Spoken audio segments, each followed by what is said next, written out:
এটা দুবাই সিল্কের শাড়ি। গতকালকে আমরা দুবাই থেকে ইম্পোর্ট করে নিয়ে আসছি। খুবই সুন্দর। এই শাড়িটা যদি আপনি পরেন, মাশাআল্লাহ আপনাকে অনেক সুন্দর লাগবে।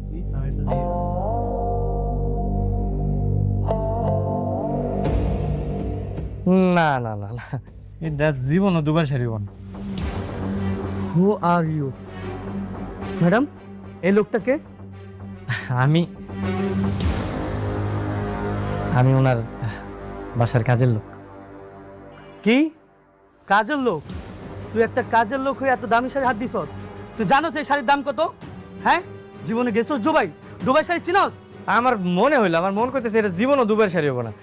এটা বড় জোর গুলিস্তানের শাড়ি হতে পারে। যে কাপড়টা দেখে তো হয়েছে কেমন কেরমেরা মনে হতেছে কাপড়। তোর তো সাহস কম না? ম্যাডাম, এসব ফকিন্নির বাচ্চাদেরকে কেন আপনার সাথে করে নিয়ে আসেন? হ্যাঁ, ওর জন্য তো আমার সবার মান সম্মান সব চলে যাচ্ছে। ও আমার দুবাই সিল্কের শাড়িরে বলতেছে ক্যারমেরা গুলিস্তানের শাড়ি। ম্যাডাম, এই লোক মিথ্যা কথা কইতেছে, এটা দুবার শাড়ি না, বুঝছেন? ওর ধপ মারতেছে, চলেন আমরা অন্য অন্য দোকানে যাই। কিসে? আমি ড্রপ মারতেছি মানে? আমি ড্রপ মারতেছি? ম্যাডাম, আপনি এখানে আরাম করে বসেন, আপনার জন্য জুসের ব্যবস্থা করতেছি, আর এই কাজের লোকের ব্যবস্থা করতেছি। এই চল বাইরে, বাইরে,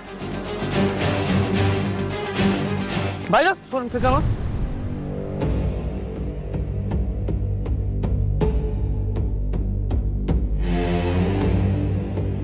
ফকিন্নির বাচ্চা, তোর জন্য আজকের পর থেকে এই শোরুমের সামনে না দেখি। তোদের মতন ফকিন্নিরে ভিতরে ঢুকতে দেওয়াই উচিত না। আপনাকে ধাক্কা দিয়ে ফেলে দিলেন কেন? ওরা ধাক্কা দিয়ে ফেলে দিছি, বেশ করছি। বেশ করেছি।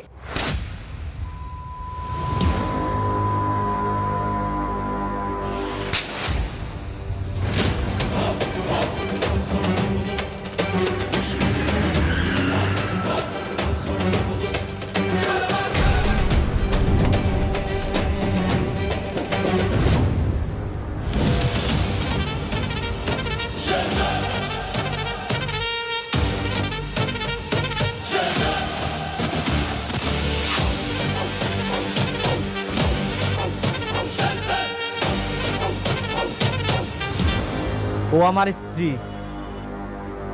ওর গায়ে কেউ হাত তুললে একদম জানে মেরা দিমু।